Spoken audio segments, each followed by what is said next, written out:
Pria paruh baya ditangkap karena melakukan penipuan dan penggelapan kasus tanah di Entrop, Kota Jayapura. Pelaku langsung dibawa ke Polsek Jayapura Selatan setelah korban warga Bucen 2 Entrop melaporkannya ke polisi. Tim penyidik saat ini masih meminta keterangan dari pelaku.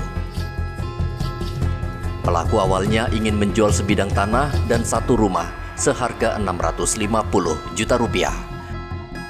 Pelaku dan korban sepakat pembelian dilakukan dengan cara dicicil 3 kali dengan catatan sertifikat akan diserahkan jika korban melunasinya.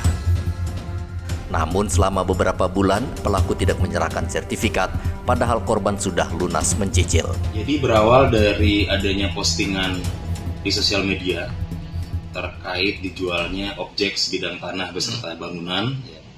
Kemudian si korban ini tergiur karena harganya cukup murah. Lalu antara korban dan pelaku melakukan pertemuan dan disepakati pada saat itu tanah tersebut seharga 650 juta beserta dengan bangunannya. Kemudian korban melakukan pembayaran sebanyak 3 kali, kurang lebih senilai 320 juta, yang mana sesuai kesepakatan seharusnya setelah dilakukan pembayaran, korban akan mendapatkan sertifikat maupun menempati bangunan. Namun faktanya sejak tahun 2022 bulan Juni hingga saat ini korban belum mendapatkan sertifikat maupun belum bisa menguasai bangunan tersebut. Jadi berdasarkan laporan yang ada, kami dari Unit Reskrim Polsek Jayapura Selatan melakukan upaya penyelidikan dan berdasarkan bukti yang cukup kami tingkatkan perkara tersebut ke penyidikan dan sudah menetapkan saudara MY ini sebagai tersangka. Polisi saat ini masih meminta keterangan dari pelaku. Ia diancam pidana penipuan dan penggelapan dengan ancaman hukuman 4 tahun penjara. Sementara itu di Mimika, Papua Tengah, polisi meringkus 3 pelaku pencurian dana nasabah salah satu bank swasta. 2 orang pelaku ditangkap di Jalan Yosudarso, Mimika, dan 1 pelaku ditangkap di Makassar, Sulawesi Selatan. Ketiga pelaku ini sebelumnya mencuri dana nasabah dengan modus pecah kaca. Dalam hal ini ada beberapa tempat yaitu 3 TKP, Samratulangi, Cendrawasih, dan Hasanuddin. Adapun pelaku berinisial MI, DA, dan ADT.